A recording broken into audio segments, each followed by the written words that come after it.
Cells like these prokaryotic E. coli cells replicate themselves quickly and efficiently.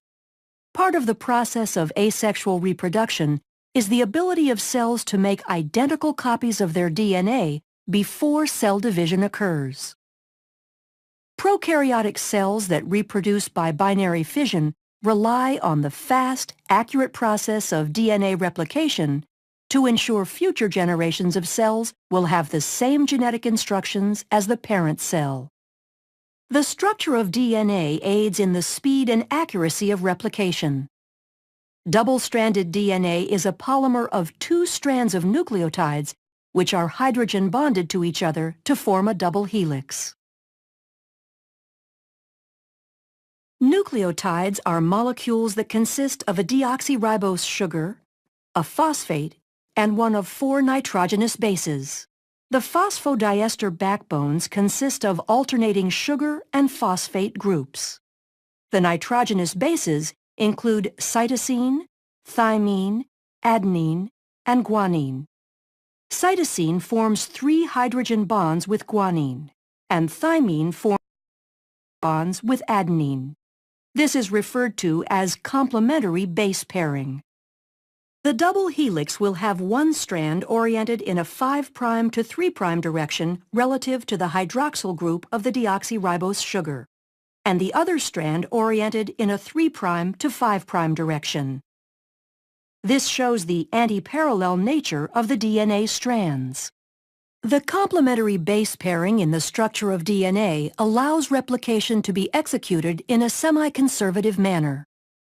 Each strand of the DNA molecule is used as a template in the creation of a new double strand. Replication begins with double-stranded DNA being separated, and each original strand, called a parent strand, is used as a template for the complementary base pairing of nucleotides to make 2 new molecules.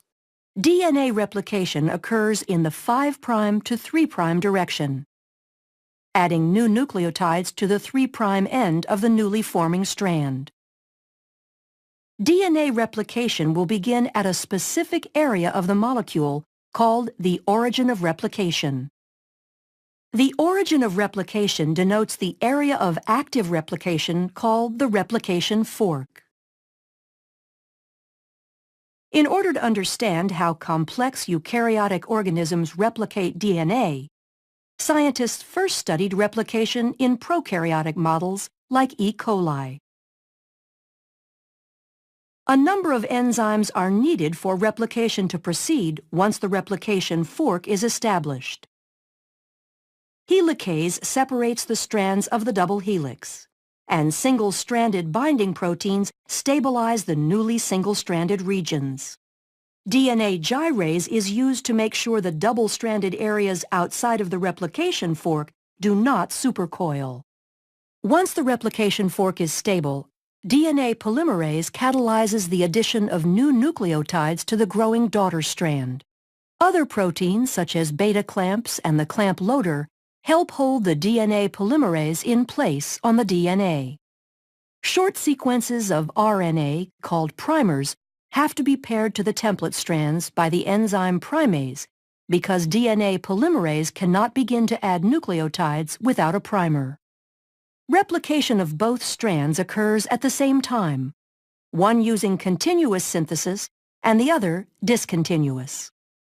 Continuous synthesis occurs on the 3' to 5' oriented parent strand, referred to as the leading strand. New nucleotides are added to the 3' end, moving continuously toward the expanding replication fork.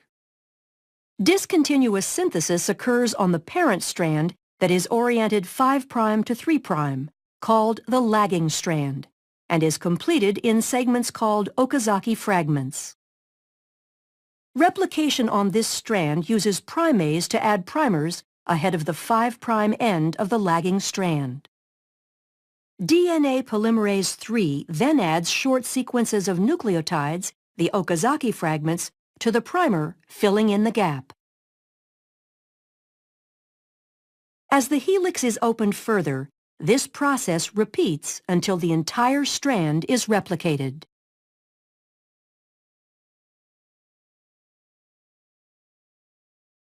DNA polymerase I replaces the RNA primers with DNA nucleotides, and DNA ligase is used to ensure bonding between the fragments and the replaced nucleotides.